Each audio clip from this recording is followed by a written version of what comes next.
സ്നേഹിതരെ, നിങ്ങൾക്കെല്ലാവർക്കും കർത്താവായ യേശുക്രിസ്തുവിൻ്റെ നാമത്തിൽ എൻ്റെ പ്രഭാതവന്ദനം. ഒരിക്കൽ ഒരു പള്ളിയിലെ സൺഡേ സ്കൂൾ നടക്കുമ്പോൾ കുട്ടികളുടെ മാതാപിതാക്കൾ ആത്മീയ കാര്യങ്ങളെക്കുറിച്ച് പള്ളിക്ക് പുറത്ത് ചർച്ച ചെയ്തുകൊണ്ടിരിക്കുകയായിരുന്നു. അതിൽ പ്രാർത്ഥനകളിലൂടെ ലഭിച്ച അനുഗ്രഹങ്ങളെക്കുറിച്ചും ദൈവിക വിടുതലുകളെക്കുറിച്ചും ഒരു സഹോദരൻ ആവേശത്തോടുകൂടെ സംസാരിച്ചു തുടങ്ങി. കേട്ടിരുന്ന മറ്റൊരാൾ പറഞ്ഞു, എനിക്ക് ദൈവത്തെ കൂടെ ബുദ്ധിമുട്ടിക്കുന്നത് ഇഷ്ടമല്ല. ദൈവത്തിന് എന്തെല്ലാം വലിയ വലിയ കാര്യങ്ങൾ ചിന്തിക്കാനുണ്ട്.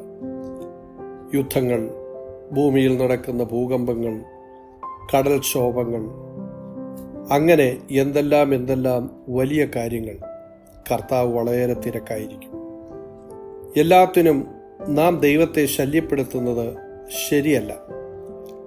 നർമ്മരസത്തിൽ പറഞ്ഞവസാനിപ്പിച്ച താൻ വിജയഭാവത്തിൽ മുഖമുയർത്തി.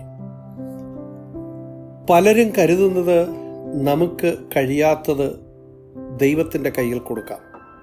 നമുക്ക് സാധിക്കുന്നതൊക്കെ എന്തിനാണ് ദൈവത്തെ വിളിച്ച് ബുദ്ധിമുട്ടിക്കുന്നതെന്നാണ്. എന്നാൽ ദൈവം നമ്മുടെ ശരീരത്തിൻ്റെയും മനസ്സിൻ്റെയും ആത്മാവിൻ്റെയും സൂക്ഷ്മമായി ശ്രദ്ധിക്കുന്ന ദൈവമാണ്.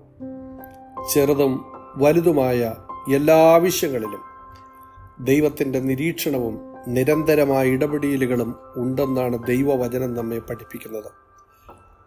മത്തായി സുവിശേഷം 10:30 നാം ഇങ്ങനെ വായിക്കുന്നു, എന്നാൽ നിങ്ങളുടെ തലയിലെ രോമവും എല്ലാം എണ്ണപ്പെട്ടിരിക്കുന്നു. നമ്മുടെ തലയിൽ നിന്ന് കൊഴിഞ്ഞു വീഴുന്ന തലമുടി നാരുകളുടെ എണ്ണം നമ്മൾ ആരും ശ്രദ്ധിക്കാറില്ല, അത് എണ്ണിവെക്കാറുമില്ല. എന്നാൽ കർത്താവ് പറയുന്നത് കർത്താവിന് അതിൻ്റെ എണ്ണം കൃത്യമായി അറിയാം എന്നാണ്. അങ്ങനെയെങ്കിൽ നമ്മുടെ ശരീരത്തിൻ്റെ രോഗങ്ങളുടെയും ക്ഷീണങ്ങളെയും ശരീരത്തിൻ്റെ പരിമിതികളെയും കർത്താവിന് ഒരിക്കലും അറിയാതിരിക്കില്ല.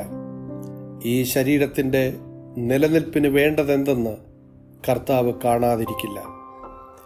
നമ്മുടെ കുഞ്ഞു കുഞ്ഞു കാര്യങ്ങളിൽ പോലും ശ്രദ്ധയുള്ള കർത്താവിനോട് നമ്മുടെ ചെറുതും വലുതുമായ എല്ലാ കാര്യങ്ങളും, ആവശ്യങ്ങളും, തോൽവികളും വിജയങ്ങളും, ഉയർച്ചകളും താഴ്ചകളും നാം സംസാരിക്കാൻ സമയം കണ്ടെത്തേണ്ടതുണ്ട്.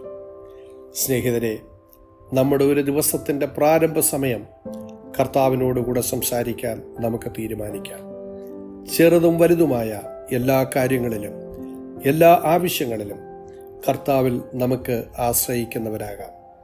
യോഹന്നാന്റെ സുവിശേഷം 15:5 നാം ഇങ്ങനെ വായിക്കുന്നു, എന്നെ പിരിഞ്ഞ് നിങ്ങൾക്കൊന്നും ചെയ്യുവാൻ കഴിയുകയില്ല.